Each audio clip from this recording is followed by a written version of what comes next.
Bismillahirrahmanirrahim. Assalamualaikum Ustaz. Waalaikumsalam. Apa tips cara meraih kesuksesan yang berkah di masa muda?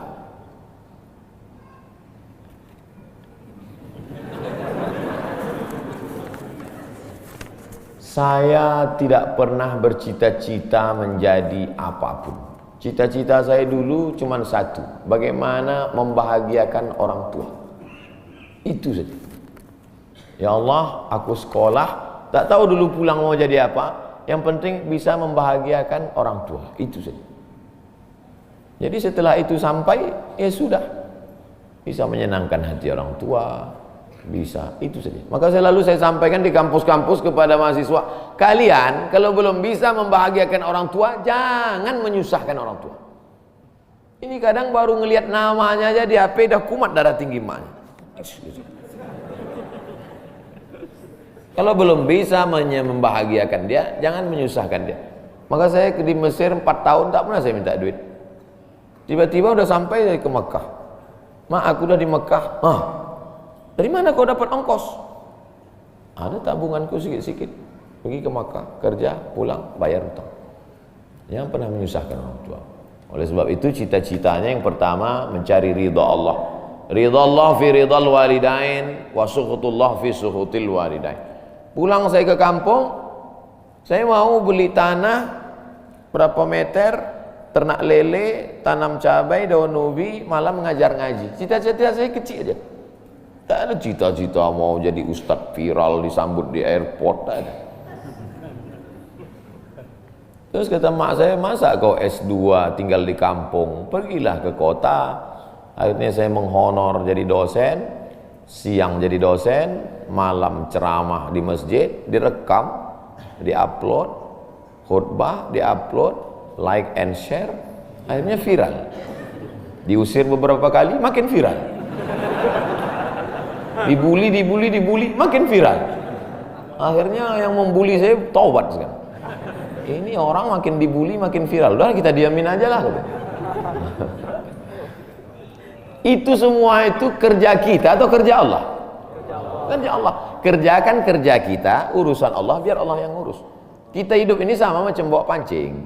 Kita tugas kita ambil bambu, pasang kail, cari cacing, letakkan. Masalah ikannya datang tak datang itu urusan Allah. Ini kadang banyak orang ngurus urusan Allah yang dia urus. Urusan Allah yang kau urus. Kata Allah, yang mendatangkan ikan ini urusan aku. 10 pancing pasang, itu urusan kita. Tarik pancing 1, cacingnya hilang. Cari pancing 1, kailnya hilang. Cari pancing 1, talinya hilang. Yang ke-10, bambunya hilang. Marahkah kita? Tidak. Karena urusan kita sudah selesai. Serahkan urusan Allah. Pulang ke rumah, rupanya Allah mau kasih kita bukan ikan mentah, tapi ikan masak. Banyak orang terlalu berpikir hidup ini kau buat saja urusanmu, urusan Allah. Urusanmu berangkat dari rumah kerja, masalah hasilnya urusan Allah. Berapa banyak orang bekerja tapi tak dapat apa-apa. Betul? Kalau sudah rezeki tak kemana. Tapi jangan gara-gara ini lalu bapak enggak kerja. Dibangunkan ibu besok pagi, bang, abang enggak kerja masuk kantor. Urusan Allah. Kalau ada suami ibu seperti itu, ibu jangan marah, biarkan aja. Nanti jam 12 dia bangun, dia lapar, dia tengok, mana makanan? Ibu jawab, urusan Allah. Harus ada usaha dan ikhtiar. Pertama, niat cari ridha Allah. Kedua, senangkan orang tua. Ketiga, berusaha. Setelah itu, tawakal Allah. Hidup jangan susah. Hidup sudah susah, jangan bikin susah. Hidup sudah pahit, jangan minum kopi pahit. Apa hukumnya suami menyembunyikan uang dari istri?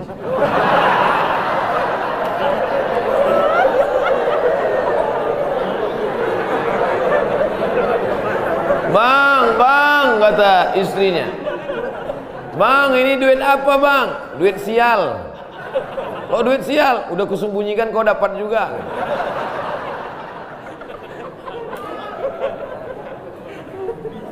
Bapak menikah sama ibu, ibu menikah sama bapak. Apakah hartanya jadi satu atau harta masing-masing?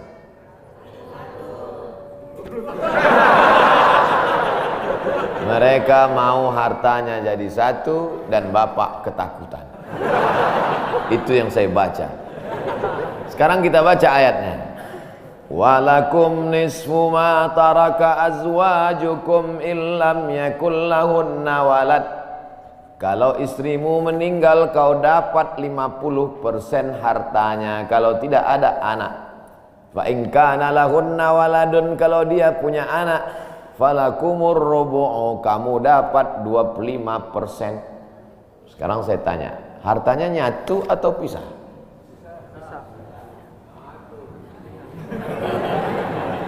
Memang kalau belum sarapan susah nangkap.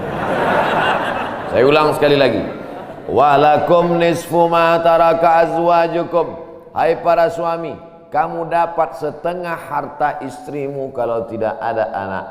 Fa in kana lahunna waladun, kalau ada anak kamu dapat 1/4. Artinya hartanya misah. Harta bapak beda, harta ibu beda. Ibu kerja, punya kebun, punya tanah, punya speedboat, itu harta dia. Bapak punya usaha, harta bapak. Meninggal ibu, 50% untuk bapak. Apa beda harta ibu dengan harta bapak? Di dalam harta bapak ada hak ibu, dalam harta ibu tidak ada hak bapak. Takbir. Saya ulang sekali lagi. Ibu menikah dengan bapak, bapak menikah dengan ibu, ibu bawa harta, bapak bawa harta. Bedanya apa? Dalam harta bapak ada hak ibu, dalam harta ibu tidak ada hak bapak. Kenapa dalam harta bapak ada hak ibu? Karena bapak wajib memberi nafkah. Kewajiban bapak 5. Pertama, kasih makan. Kedua, kasih pakaian. Ketiga, kasih tempat tinggal. Keempat, kasih pendidikan. Kelima, kasih perhatian. Lebih dari yang ini, itu bukan milik mereka lagi. Jelas? Ini ada sekarang suami setelah menikah, pas dilihat surat apa semua, tak ada punya dia. Semua atas nama istrinya. Ini orang kalau meninggal ini tidak kena azab kubur, karena di dunia sudah terlalu azab dengan istrinya. Dari yang saya sampaikan ini jelas tentang pembagian batasan-batasan harta, jelas? Jelas. Jadi tidak serta-merta setelah menikah, jangan mau anak perempuan kita ditipu laki-laki. Istriku, mana surat mobilmu, mana surat tanahmu, tadi kita sudah akad nikah, semua hartamu, milikku, surgamu di bawah tapak kakiku. Oh, tidak begitu. Makanya laki-laki harus ngerti, perempuan juga harus paham. Kalau tidak, sedang main bola aja ada aturannya, statuta. Kalau tidak akan hancur. Tapi insya Allah jelas itu. Pak Ustadz minta tolong doakan ibu saya, sudah lama sakit. Nanti kita doakan di akhir majelis. Bukan cuma ibu bapak, ibu-ibu semua kita doakan.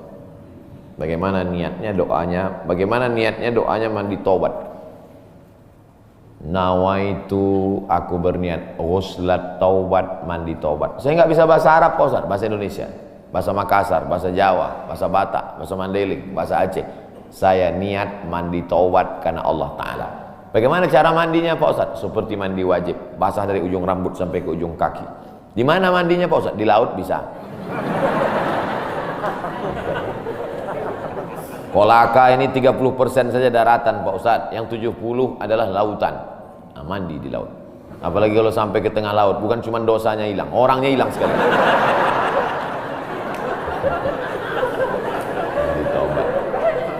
Setelah mandi taubat, solat sunat taubat, usolli sunnatat taubat raka'ataini lillahi ta'ala. Ayatnya bebas.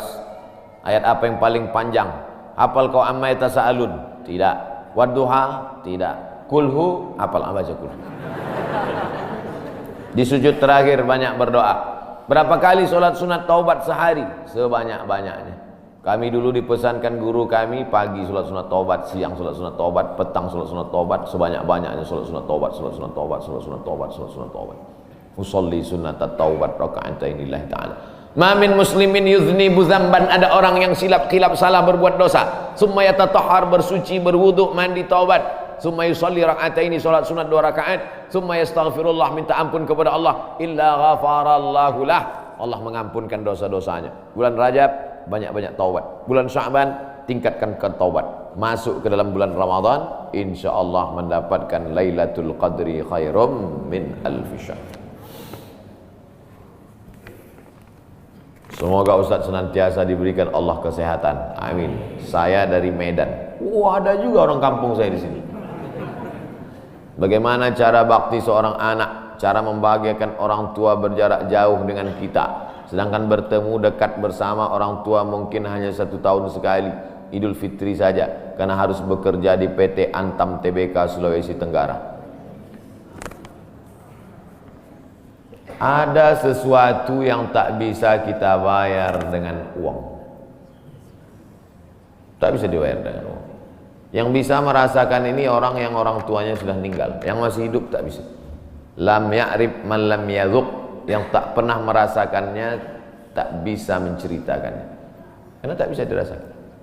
Setelah orang tua itu tak ada, barulah kita rasa dunia ini hampa, tak ada gunanya.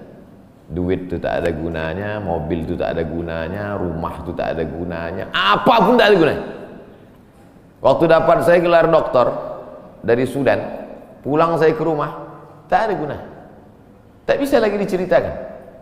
Dulu apapun yang dapat diceritakan, mak, aku dapat sorban dari mak, aku dapat peci. Setelah pulang tadi, pulang dari Brunei dapat gelar visiting profesor di Universitas Islam Sultan Syarif Ali, tak ada gunanya, hampa. Paling-paling ditulis di baleho aja, profesor, doktor, untuk menunjukkan bahwa kita bukan ustaz kaleng-kaleng.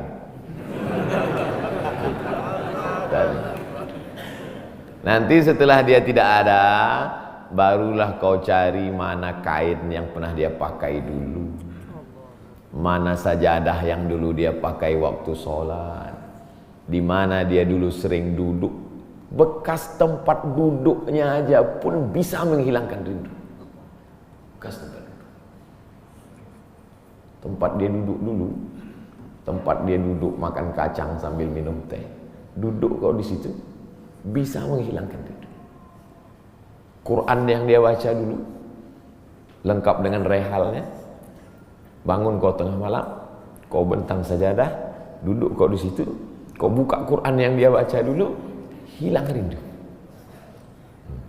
Tapi setelah dia tak ada, makanya mumpung dia masih ada, ciumlah tangannya, peluklah badannya, ciumlah keningnya. Kalau kau ada duit, kirimlah. Tak bisa, karena cari makan jauh Pak Ustaz, mesti terbang dari Sumatera sampai kemari. Apa boleh buat? Memang begitu kondisi ekonomi kita sekarang. Allah tidak marah, tapi kalau kau mampu, kirimlah. Siapa orang yang kira-kira bisa digaji, dibayar untuk memasakkan dia di rumah? Berkirimlah. Karena sampai masanya nanti duit yang banyak itu tidak ada gunanya. Sebanyak apapun kau simpan, tak ada rasanya lagi, hampa, tak ada gunanya. Maka mumpung dia masih ada, Idul Fitri paksa-paksakanlah pulang. Mahal tiket pesawat, tabunglah, teleponlah. Masih ada dia menyambut teleponmu, berikan HP yang kira-kira lama dia pakai, tinggalkan. Mak, ini chargernya, ini handphonenya, ini baterainya, persiapan kalau rusak pasangkan di sini. Nanti kalau aku telepon, sampai masanya nanti handphonenya berbunyi tapi tak ada yang mengangkat. Selagi dia masih ada, senangkanlah hatinya, kirimkanlah kain. Kain itu tidak akan dia pakai, tapi insya Allah menyenangkan hati dia. Ketika hatinya lapang, lapang rezeki. Ketika hatinya senang, senang hidup.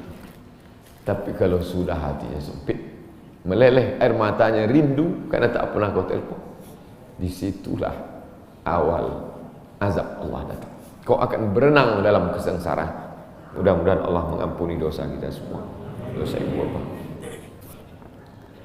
Gimana hukumnya memberi hutang kepada orang minjam tapi berkali-kali, nggak pernah bayar? Apakah kita termasuk orang yang menzolimi dengan tidak mendidik orang tersebut menjadi mandiri? Karena sepertinya tak pernah mandiri dan tidak berniat untuk melunasi. Ayat yang paling panjang dalam Al-Quran, surat Al-Baqarah 282. Satu lembar.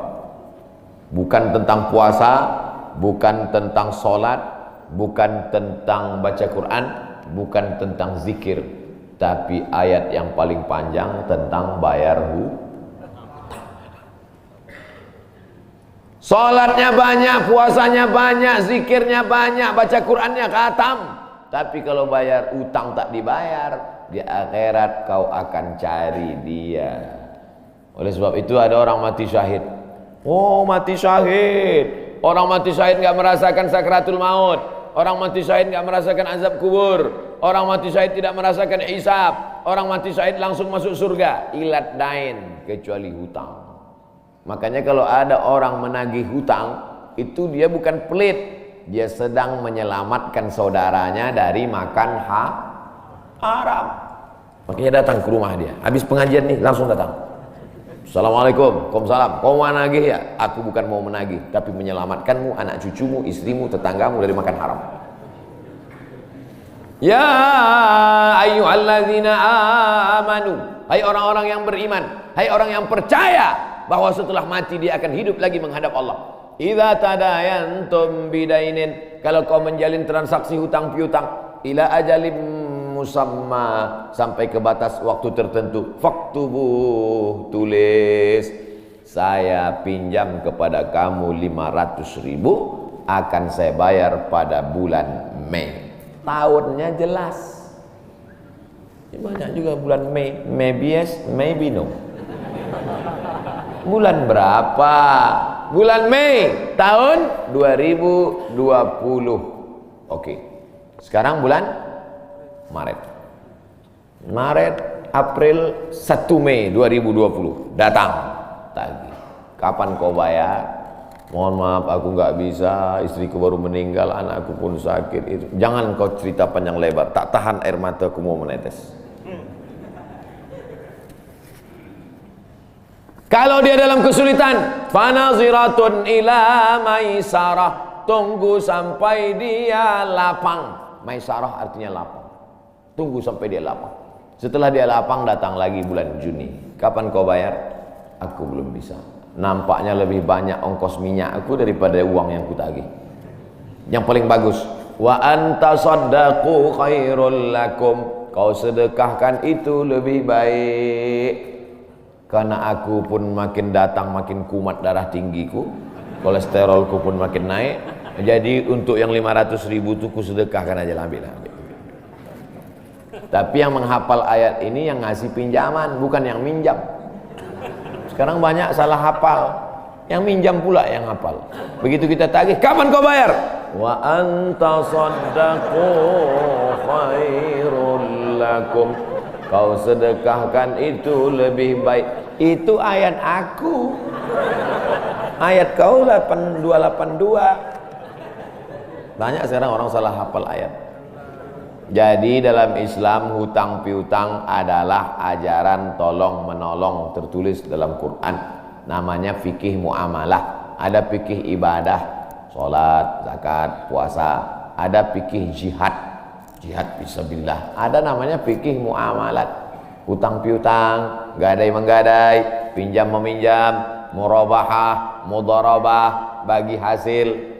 Maka hutang piutang ini cara tolong menolong. Jangan sampai dihilangkan. Tapi kalau tidak mendidik, maka Islam bukan agama yang memanjakan orang. Ada anak yang kurang ajar kepada orang tuanya. Bagaimana caranya berbakti kepada orang tua yang telah wafat? Apakah anak ini masih dapat ampunan Allah Subhanahu wa taala? Datanglah seorang bapak mengadu kepada Umar bin Khattab. Assalamualaikum Khalifah Amirul Mukminin Umar bin Khattab. Waalaikumsalam. Ini anak saya kurang ajar, tolong dihajar dulu. Kata Umar bin Khattab orangnya bijaksana. Dia tidak mau main pukul, dia tanya dulu, kenapa kau kurang ajar pada bapakmu? Hai Umar bin Khattab, kata anaknya, ya. Apakah seorang anak itu punya hak terhadap bapaknya? Ya. Apa hak anak? Mencarikan ibunya yang solihah, memberikan nama yang baik, memberikan makanan yang halal. Itu hak anak. Kata anaknya, ibuku tidak baik, makanku tidak halal, namaku pun tak baik. Apa kata Nabi kepada bapaknya? Apa kata Umar kepada bapaknya? Laqad aqaqtahu qabla an ya'aqqa alaik. Sebelum anakmu durhaka kepadamu, kau sudah durhaka duluan kepada anakmu. Jadi kalau begitu, ada anak durhaka, ada bapak ini jangan sampai anak bapak tahu. Nanti dia pulang, anak durhaka kok. Dia senyum, kau bapak durhaka. Ibunya tak baik, namanya tak baik, makannya tak baik. Kasih dia nama yang baik, kasih dia makan yang halal.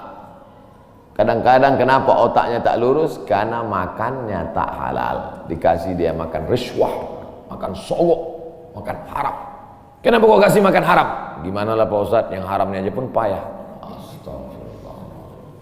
Allah sediakan alam semesta begitu banyak yang halal. Kenapa kau kasih dia makan haram? Jangan pernah kasih anak makan haram. Pesan kakek saya, datuk saya, kalau bahasa kampungnya grandfather. Cucuku 40 orang, yang satu ini jangan sekolah umum. Maksudnya saya tak dikasih sekolah umum, maka saya tak pernah sekolah umum. Sekolah ibtidaiyah, sanawiyah, aliyah, al-azhar, Maroko, Sudan. Tak pernah sekolah umum. Cucuku yang ini jangan sekolah umum, jangan kasih makan haram, nanti otaknya gelap. Cucuku yang ini jangan kalian kasih makan haram, nanti otaknya gelap. Pesan itu disampaikan almarhumah mak saya ke saya. Kau pun nanti anak kau jangan kau kasih makan haram, nanti otaknya gelap. Kalau sudah otak gelap, tak bisa membedakan mana tiang, mana orang. Sifatnya kepala kita. Nah, jangan sampai anak kita durhaka gara-gara kita bapak yang durhaka. Kalau anak sudah durhaka, meninggal orang tuanya, setelah itu dia bertobat, bagaimana cara minta ampunnya? Maka dia bersedekah. Mana dalilnya? Seorang sahabat datang menjumpai Nabi. Ummi matat. Ibu saya sudah meninggal. Afa atasaddaqu anha? Kalau saya bersedekah, apakah pahalanya sampai kepada almarhumah ibu saya? Kata Nabi, tasaddaq, bersedekahlah. Sedekahmu sampai. Maka wahai anak-anak durhaka yang sudah mati ibu dan bapakmu, maka datang kau habis pengajian ini langsung ke tempat anak yatim, panti jompo, sekolah-sekolah, pondok pesantren. Tanya Pak Kiai, Pak Kiai, apa yang kurang di pesantren ini? WC. Karena pesantren santrinya 1000, WC-nya 2. Bayangkan panjang antriannya. Berapa yang keluar dalam celana? Saya bangunkan WC, pahalanya mengalir untuk almarhumah. Maka pagi, petang, siang, malam mengalir pahalanya. Sedekah. Ayu sedekatu afdal. Apa sedekah yang paling afdal? Saqiyul ma', memberi air minum. Sedekah yang paling afdal, kasih air minum. Saya ceramah di Banjarmasin, di depan rumah seorang pejabat. Itu ada kulkas tapi nggak sampai beku, freezer. Setiap dipencet keluar air dingin. Gelasnya dikasih pakai rantai besi, takut dilarikan tukang ambil aluminium. Buat wakaf untuk almarhumah. Nah, itu bagus kan. Saya ceramah di Malaysia, di pintu masjid itu ada kotak box.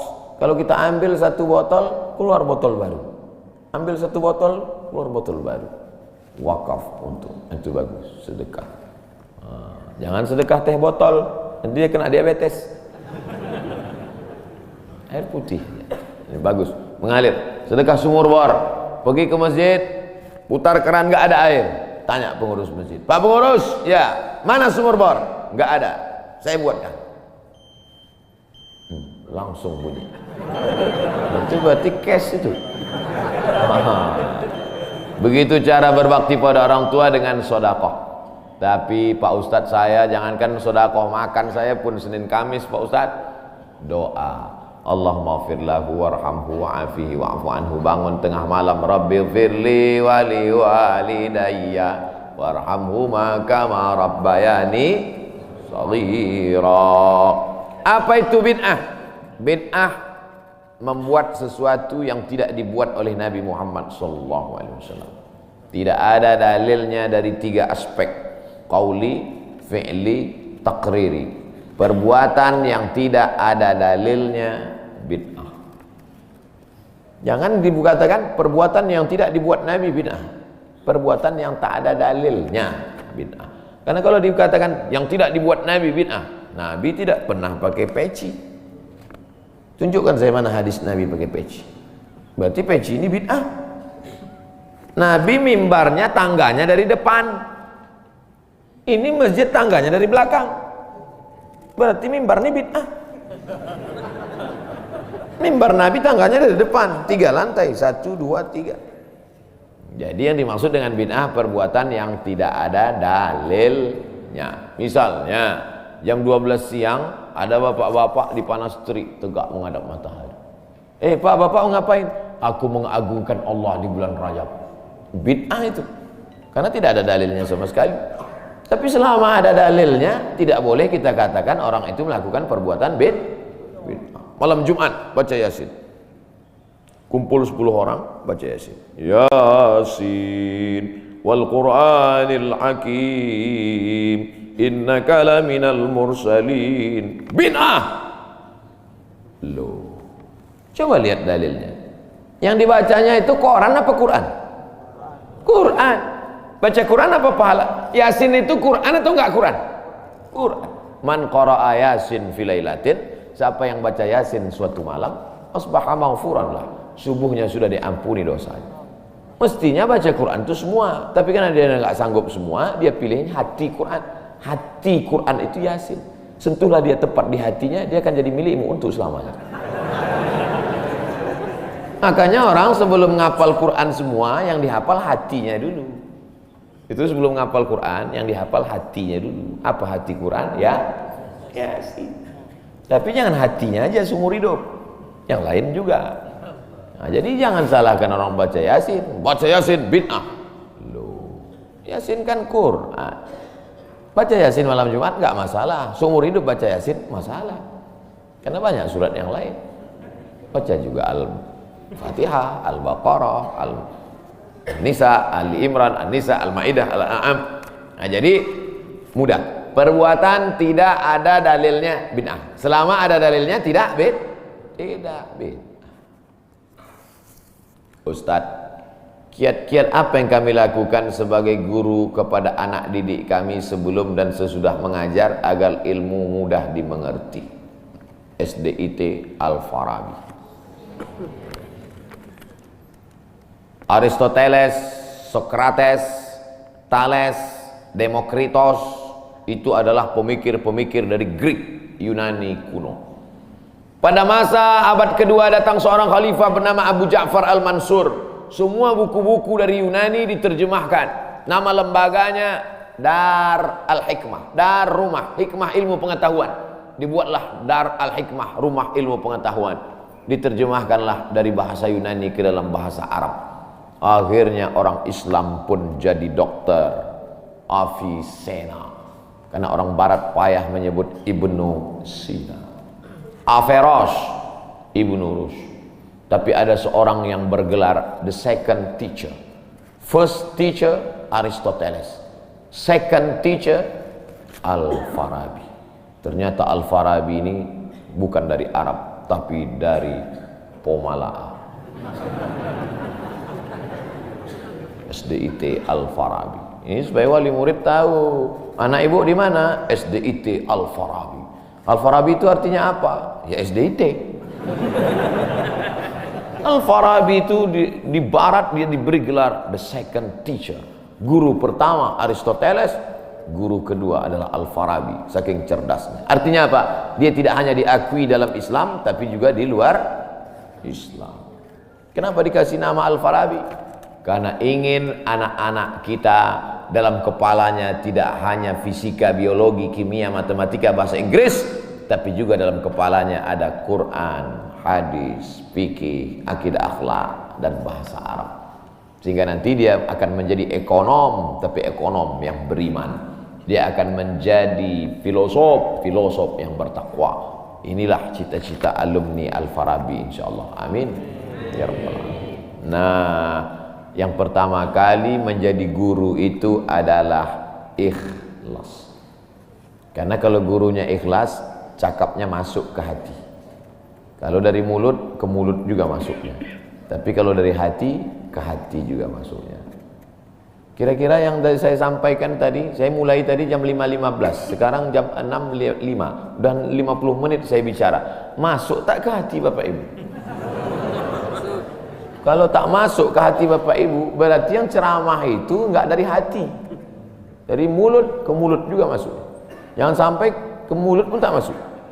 Nauzubillah. Yang pertama kali tulus ikhlas. Karena perbuatan yang paling tinggi amalnya adalah menjadi guru. Makanya saya lebih memilih menjadi guru. Saya sampai sekarang menjadi guru. Cuman saya tidak punya kelas. Dulu sempat jadi dosen, habis itu keluar. Kelas saya sekarang masjid, lapangan sepak bola, sama stadion, sama gedung olahraga, sport center Antam. Saya mengajar tidak lagi terbatas oleh dinding kelas. Semua tempat menjadi tempat mengajar. Guru yang pertama harus ikhlas. Yang kedua, tingkah laku perbuatannya. Guru digugu dan ditiru. Guru itu dari mulai cara minumnya aja diikut orang. Guru minumnya tangan kiri. Yang minum tangan kiri itu setan. Berarti kalau ada guru minum pakai tangan kiri, berarti guru setan. Hati-hati jadi guru. Oleh sebab itu maka guru ini luar biasa. Guru ini luar biasa Bapak Ibu. Perbuatan yang tidak putus setelah mati guru. PNS setelah mati putus. Yang kan mati, pensiun aja putus. Apalagi mati. Tapi guru. Saya dulu punya dosen. Kata dia, saya ini lulus hakim. Tapi kemudian saya tinggalkan hakim, saya pilih jadi guru. Kenapa gitu Pak dosen? Karena kalau saya jadi hakim, 1 tahun ada 10 perkara, 10 senang kepada saya, 10 benci. Yang menang senang, yang kalah benci. Tapi menjadi guru, tidak akan ada murid saya yang benci kepada saya. Betul. Guru SD saya, berapa kali kepala saya diantukkannya ke tiang. Asal pelajaran saya nggak dapat, diantukkan. Begitu reuni, saya cium tangannya. Saya nggak sakit hati, ingat aja dikit. Datang saya belikan hadiah, saya cium tangannya, meleleh air mata saya. Betul, menjadi guru itu adalah nikmat. Maka saya pilih jadi guru. Guru nggak ada pensiunnya. Saya sampai mati saya tetap menjadi guru. Oleh sebab itu maka guru ini luar biasa. Guru pahlawan tanpa tanda jasa. Oleh sebab itu menjadi guru. Oh, tapi jangan gara-gara ini semua pegawai Antam keluar mau jadi guru. Memang ibu bukan guru, tapi ibu menjadi guru bagi anak-anak ibu. Bapak jadi guru bagi keluarga bapak. Itu kita sudah menjadi guru insya Allah. Mak saya perempuan yang biasa, dia bukan guru, dia bukan PNS, dia bukan kepala sekolah, tapi dia menjadi guru bagi kami, anak-anak. Kalau kami pulang bawa main-mainan, dia tanya, mainan ini dapat dari mana? Dari jalan mak, antar ke tempat kau jumpa tadi, karena tak tahu itu punya siapa. Nanti di akhirat ini akan kau pikul menghadap Allah SWT. Sampai hari ini kalau ketemu barang-barang di jalan tidak berani bawa pulang, ingat pesan almarhumah emak itu. Mungkin cakap ustaz tidak masuk ke telinganya, tapi kata-kata ibu luar biasa. Ibu-ibu, bapak-bapak, nanti kalau mau sakratul maut, pesan paling jitu sampaikan pas mau mati. Jangan makan haram. Luar biasa itu, mereka berkesan. Sampai anak cucu akan mereka sampaikan. Nenekmu dulu ketika mau mati pesan terakhirnya, jangan makan baru sebut la ilaha illallah. Pertama, ikhlas. Yang kedua, perhatikan tindak tandukmu, kau dikuku dan ditiru. Yang ketiga, insya Allah bangkitkan semangat, karena setelah kau mati akan mengalir pahalanya. Abdul Somad kalau mati meninggal dunia, setiap bulan Rajab, bapak-bapak, ibu-ibu, anak-anak bapak, cucu bapak, ibu yang hadir-hadir nih, anakku yang kecil, setiap bulan Rajab mereka beramal. Abdul Somad sudah mati dimakan cacing tanah di Pulau Sumatera, di Riau, pahalanya tetap mengalir. Dari mana? Dari Pomala. Ala hazihin niyah. Al-Fatihah. A'udzubillahi minasyaitonir rajim. Bismillah. Alhamdulillah rabbil alamin. Ar-Rahmanir Rahim. Maliki yaumiddin. Iyyaka na'budu wa iyyaka nasta'in. Ihdinas shiratal mustaqim. Shiratal ladzina an'amta 'alaihim ghairil maghdubi 'alaihim waladdallin. Amin. Rabbana ighfir lana dzunubana, ampunkan dosa kami ya Allah. Wali abaina, ayah kami ya Allah. Melepuh kulitnya untuk menyekolahkan kami, tak dapat kami balas budi baiknya ya Allah. Wali ummahatina, ummah kami, 9 bulan 10 hari kami dikandungnya, 2 tahun kami disusukannya, mengalir darahnya dalam badan kami, tak dapat kami balas. Tak dapat kami balas kebaikannya, sekali teriakannya saat mengeluarkan kami ke alam yang fana ini, tak dapat kami balas kebaikannya ya Allah. Kalau dia masih hidup, sahih jasadaha, sehatkan badannya, qawi imanaha, kuatkan imannya, ar-rahmazuk hal istiqamata, berikan dia istiqamah dalam iman dan Islam. Kalau dia sudah meninggal dunia, lapangkan kuburnya ya Allah. Nawwir qabraha, terangkan makamnya ya Allah. Allahumma ja'al qabraha radatan min riyadil jinan, jadikan kuburnya salah satu dari taman-taman surga. La taj'al qabraha hufratan min hufarin niran, jangan jadikan kuburnya salah satu dari lubang neraka ya Allah. Allahumma ja'al abana'ana barina liwalidiha, jadikan anak-anak kami anak-anak yang berbakti kepada orang tua. Allahumma hafazhum min kulli su' wa syarr, jaga anak-anak kami dari segala perbuatan maksiat dan dosa ya Allah. Rabbana zalamna anfusana, kami sudah banyak buat silap salah dan dosa. Wa illam taghfir lana, kalau kau tidak mengampuni dosa kami, wa tarhamna, kalau kau tidak merahmati kami, lanakunanna minal khasirin, sudah lama kami jadi orang-orang yang merugi. Allahumma ja'alna minat tawabin, jadikan kami orang yang bertaubat di bulan mulia ini ya Allah. Wa ja'alna minal mutatahhirin, jadikan kami orang yang mensucikan hati. Wa ja'alna min ibadikas salihin, jadikan kami hamba-hambamu yang salih.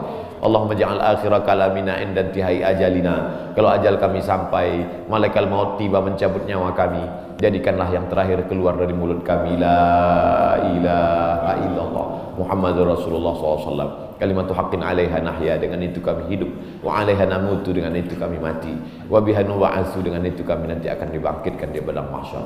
Rabbana atina fid dunya hasanah wa fil akhirati hasanah wa qina adzabannar. Wa sallallahu ala sayyidina wa maulana Muhammad wa ala alihi wa sahbihi wa sallam. Walhamdulillahi rabbil alamin. Taqabbalallahu minkum.